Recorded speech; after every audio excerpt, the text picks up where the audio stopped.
तर बाळासाहेब ठाकरे यांच्या मृत्यूसंदर्भात सनसनाटी दावे करणारे नेते रामदास कदम यांच्यावर अनिल परब यांनी आता जोरदार हल्ला चढवलाय। रामदास कदमांच्या बायकोनं जाळून घेतलं की तिला जाळलं याची चौकशी करावी अशी मागणी अनिल परब यांनी केली। यावर आता रामदास कदम हे चांगलेच संतापलेले आहेत।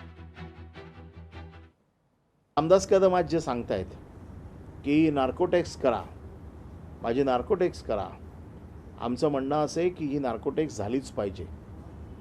या नार्कोटेक्समधनं सत्य काय ते बाहेर आलंच पाहिजे। जो रामदास कदम यांनी खोटे आरोप केलेले आहेत याच्यावरती मी स्वतः रामदास कदम यांच्यावरती अब्रू नुकसानीचा दावा दाखल करत आहे। अजून एक नार्कोटेक्स होणं गरजेचं आहे। सन 2093 मध्ये रामदास कदम यांच्या बायकोने स्वतःला जाळून घेतलं।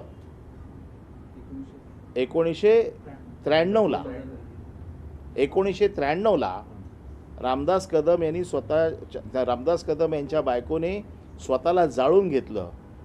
ते जाळून घेतलं का तिला जाळलं का काय झालं हे देखील नार्कोटेक्समध्ये आलं पाहिजे। उद्याही माझी तयारी आहे आणि जर त्यातनं सिद्ध झालं नाही तर तुम्हाला काय सजा द्यायची ते पण सांगा।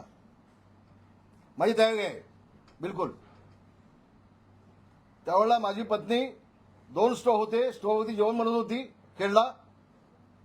स्टोवचा खालची जे साडी असते त्या साडीला आग लागली पहिल्यांदा आणि मग फडका उडाला आणि त्यावेळेला मी वाचवलं माझ्या पत्नीला।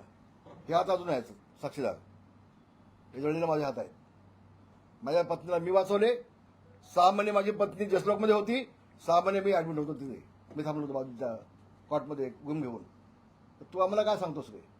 हे धंदे आमचे नाहीत आणि आम्ही आज देखील संसार जीवाभावाने करतो दोघे जण। तर अशा पद्धतीनं तू बदनाम बी केलेस ना, याच्यावरती मी दावा टाकेन। लोकशाही मराठी ऐका, पहा, जागरूक रहा।